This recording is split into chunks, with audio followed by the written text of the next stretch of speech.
ಮುಸ್ಲಿಮರನ್ನ ಸಾಕಿದ್ದು ಕಾಂಗ್ರೆಸ್, ಈಗ ಕುಗ್ತಾ ಇರೋದು ಯಾರು? ಅವರೇ. ಕಾಂಗ್ರೆಸ್ ಅನ್ನೋದು ಬಣ್ಣದ ಬುಗುರಿ, ಇದನ್ನ ಚಾಟಿ ತರ ಆಡಿಸ್ತಾ ಇರೋದು ಇದೇ ಮುಸ್ಲಿಮರು, ಅಲ್ಪಸಂಖ್ಯಾತರು.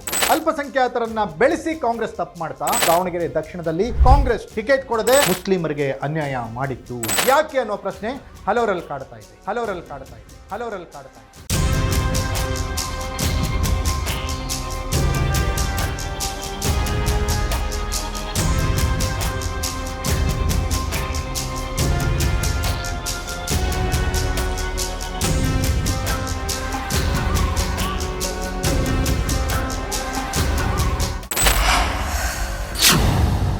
ಲೇಡೀಸ್ ಅಂಡ್ ಜೆಂಟಲ್ಮೆನ್, ಈ ಕನ್ನಡದ 2 ಹಾಡುಗಳನ್ನು ನಾನು ಇವತ್ತು ಕೋಟ್ ಮಾಡ್ತಾ ಇದ್ದೀನಿ. ಮೊದಲನೇದಾಗಿ ನೀನೇ ಸಾಕಿದ ಗಿಣಿ ಹದ್ದಾಗಿ ಕುಕ್ಕಿತಲ್ಲು ಅನ್ನುವಂಥದ್ದು, ಮತ್ತೊಂದು ಈ ಭೂಮಿ ಬಣ್ಣದ ಬುಗುರಿ ಆ ಶಿವನೇ ಚಾಟಿ ಕಣ. ಈ 2 ಹಾಡುಗಳು ಕಾಂಗ್ರೆಸ್ಗೆ ಎಷ್ಟು ಈಗ ಸೂಕ್ತ ಅನ್ನೋದಾದರೆ, ನೀನೇ ಸಾಕಿದ ಗಿಣಿ ಮುಸ್ಲಿಮರನ್ನ ಸಾಕಿದ್ದು ಕಾಂಗ್ರೆಸ್, ಈಗ ಕುಗ್ತಾ ಇರೋದು ಯಾರು? ಅವರೇ. ಮತ್ತೊಂದು ಈ ಭೂಮಿ ಬಣ್ಣದ ಬುಗುರಿ, ಕಾಂಗ್ರೆಸ್ ಅನ್ನೋದು ಬಣ್ಣದ ಬುಗುರಿ, ಇದನ್ನ ಚಾಟಿ ಥರ ಆಡಿಸ್ತಾ ಇರೋದು ಯಾರು? ಅಭ್ಯರ್ಥಿಗಳನ್ನು ಹಾಕಿ ಕಾಂಗ್ರೆಸ್ನ ಚಾಟಿ ಥರ ಆಡಿಸ್ತಿರೋದು ಇದೇ ಮುಸ್ಲಿಮರು, ಅಲ್ಪಸಂಖ್ಯಾತರು. ಹಾಗಾದರೆ ಅಲ್ಪಸಂಖ್ಯಾತರನ್ನ ಬೆಳೆಸಿ ಕಾಂಗ್ರೆಸ್ ತಪ್ಪು ಮಾಡ್ತಾ, ಅಥವಾ ತಮ್ಮನ್ನು ಬೆಳೆಸಿರೋ ಕಾಂಗ್ರೆಸ್ ಪಕ್ಷಕ್ಕೆ ಅಲ್ಪಸಂಖ್ಯಾತರು ಏನಾದರೂ ಬೇರೆ ರೀತಿ ದ್ರೋಹ ಮಾಡ್ತಿದ್ದಾರಾ? ಎಕ್ಸ್ಪೋಸ್ಡ್ ಸ್ಟೋರಿ, ನೆಲ ಜಲ ಭಾಷೆಗಾಗಿ ಪ್ರಾಮಾಣಿಕ ಪತ್ರಿಕೋದ್ಯಮ. ನಾನು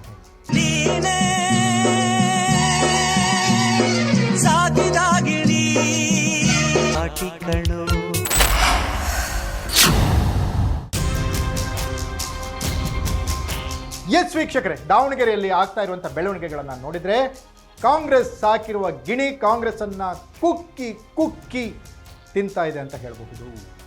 ಹಲವು ವಿಚಿತ್ರ ಬೆಳವಣಿಗೆಗಳು ಕಾಂಗ್ರೆಸ್ನಲ್ಲಿ ದಾವಣಗೆರೆ ವಿಚಾರದಲ್ಲಿ.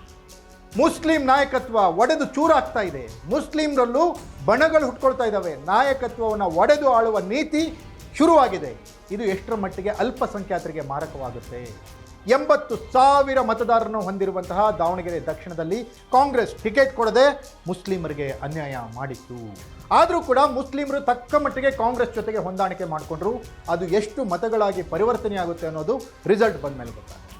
ಆದರೆ ಸದ್ಯದ ಬೆಳವಣಿಗೆ ಪ್ರಕಾರ ಕಾಂಗ್ರೆಸ್ಗೆ ಹಿನ್ನಡೆಯಾಗುತ್ತೆ ದಾವಣಗೆರೆಯಲ್ಲಿ ಅನ್ನುವಂಥ ಸ್ಫೋಟಕ ವರದಿ ಕಾಂಗ್ರೆಸ್ನಲ್ಲಿ ಅಲ್ಲೋಲ ಕಲ್ಲೋಲವನ್ನೇ ಸೃಷ್ಟಿಸಿದೆ.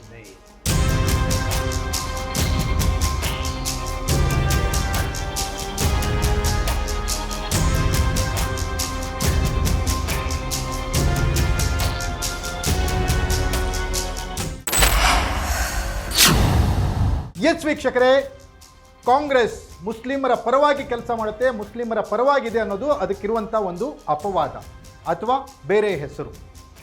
ಆದರೆ ಆಗ್ತಾ ಇರೋದೇನು? ಎಸ್, ಅಫ್ಕೋರ್ಸ್ ಕಾಂಗ್ರೆಸ್ ಅಲ್ಪಸಂಖ್ಯಾತರ ಪರವಾಗಿ ಹಲವಾರು ತೀರ್ಮಾನಗಳನ್ನು ತೆಗೆದುಕೊಂಡಿದೆ. ಅವರ ಹಿತಾಸಕ್ತಿಗೆ ಅನುಗುಣವಾಗಿ ರಾಜಕಾರಣ ಮಾಡ್ತಾ ಇದೆ. ಅದನ್ನ ಅಲ್ಲಿಗಳಿಲಿಕ್ಕೆ ಯಾರಿಗೂ ಸಾಧ್ಯ ಇಲ್ಲ. ಆದರೆ ಅವರ ಹಿತಾಸಕ್ತಿಗೋಸ್ಕರ ಕೆಲಸ ಮಾಡ್ತೀವಿ ಅನ್ನೋದಕ್ಕೆ ಮೊನ್ನೆ ದಾವಣಗೆರೆಯಲ್ಲಿ ಮತ್ತೊಂದು ಅವಕಾಶ ಇತ್ತು ಕಾಂಗ್ರೆಸ್ಗೆ. ಅದನ್ನ ಬಳಸ್ಕೊಳ್ಳಿಲ್ಲ ಕಾಂಗ್ರೆಸ್. ಸರಿಸುಮಾರು 80,000 ಮತದಾರರಿದ್ದಾಗ ಆ ಸಮುದಾಯದ ಅಭ್ಯರ್ಥಿಗೆ ಟಿಕೆಟ್ ಕೊಟ್ಟಿದ್ರೆ ಕಾಂಗ್ರೆಸ್ನ ಅಹಿಂದ ಸಿದ್ಧಾಂತ, ಕಾಂಗ್ರೆಸ್ನ ಅಲ್ಪಸಂಖ್ಯಾತರ ಬಗೆಗಿನ ಪ್ರೀತಿ, ಕಾಂಗ್ರೆಸ್ನ ಹಿಂದುಳಿದವರ ಪರವಾಗಿ ಇರುವಂಥ ಬದ್ಧತೆ ಪ್ರೂವ್ ಆಗ್ತಿತ್ತು. ಆದರೆ ಅದನ್ನು ಮಾಡಿಲ್ಲ ಕಾಂಗ್ರೆಸ್. ಯಾಕೆ ಅನ್ನೋ ಪ್ರಶ್ನೆ ಹಲವರಲ್ಲಿ ಕಾಡ್ತಾ ಇದೆ. ಇದೇ ಸಂದರ್ಭದಲ್ಲಿ ಕಾಂಗ್ರೆಸ್ನಲ್ಲಿ ಬಣ ರಾಜಕಾರಣ ಜಾಸ್ತಿ ಆಗ್ತಾ ಇದೆ. ಅಲ್ಪಸಂಖ್ಯಾತರ ನಡುವೆ ಕಂದಕಗಳು ಏರ್ಪಡ್ತಾ ಇದ್ದಾವೆ.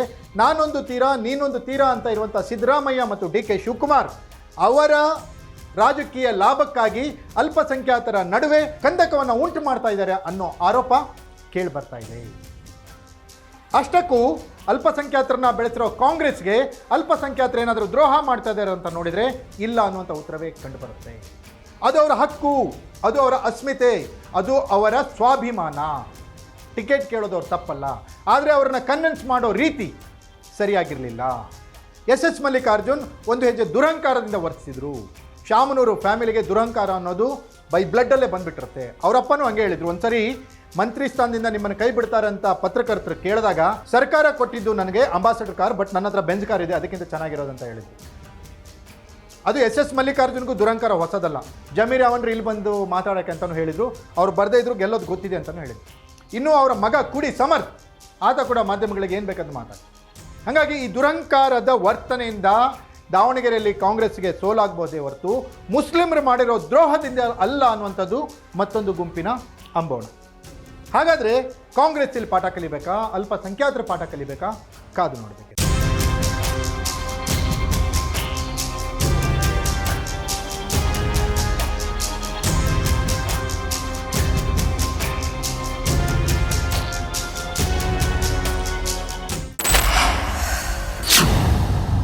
ಇದಾಗಿತ್ತು ಎಕ್ಸ್ಪೋಸ್ ಸ್ಟೋರಿ. ನೆಲ ಜಲ ಭಾಷೆಗಾಗಿ ನೋಡ್ತಾ ಇರಿ ಫೋಕಸ್ ಟಿವಿ.